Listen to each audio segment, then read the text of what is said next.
DPR RI mengesahkan revisi Undang-Undang tentang Desa menjadi undang-undang. Dengan disahkannya undang-undang ini, maka jabatan kepala desa menjadi 8 tahun dan maksimal 2 periode.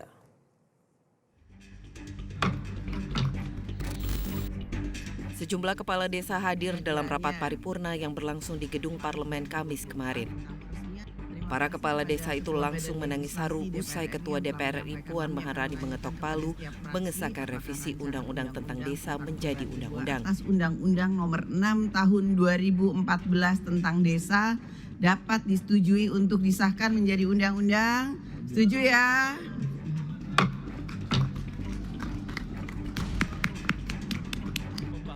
Dengan disahkannya regulasi baru itu, masa jabatan para kepala desa yang kini sedang menjabat bertambah digenapkan menjadi 8 tahun. Sebab pemerintah dan DPR sepakat mengubah masa jabatan kepala desa dari 6 tahun menjadi 8 tahun. Keempat, ketentuan pasal 39 terkait masa jabatan kepala desa menjadi 8 tahun dan dapat dipilih paling banyak 2 kali masa jabatan. Kelima, ketentuan pasal 72 terkait sumber pendapatan desa.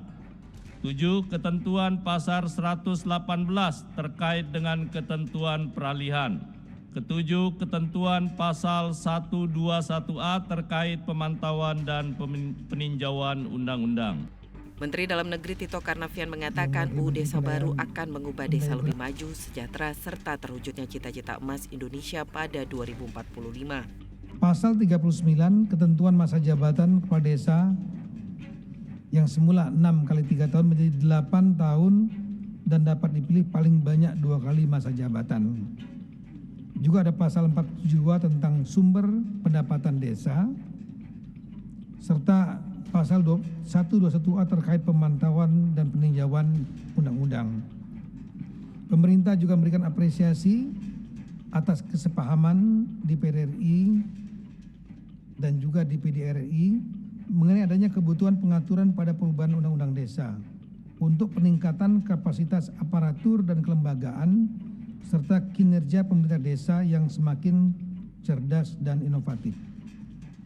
Dengan peningkatan kapasitas dimaksud, tentunya momentum perubahan undang-undang ini juga kiranya dapat mewujudkan desa yang lebih maju, mandiri, dan sejahtera untuk memberikan kontribusi guna terwujudnya cita-cita Indonesia Emas 2045. Ketentuan lain yang diubah yakni pemberian dana dan rehabilitasi, serta pemberian tunjangan kepala desa yang purna tugas 1 kali di akhir masa jabatan kepala desa.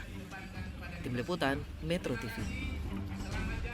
Jelajahi cara baru mendapatkan informasi. Download Metro TV Extend sekarang.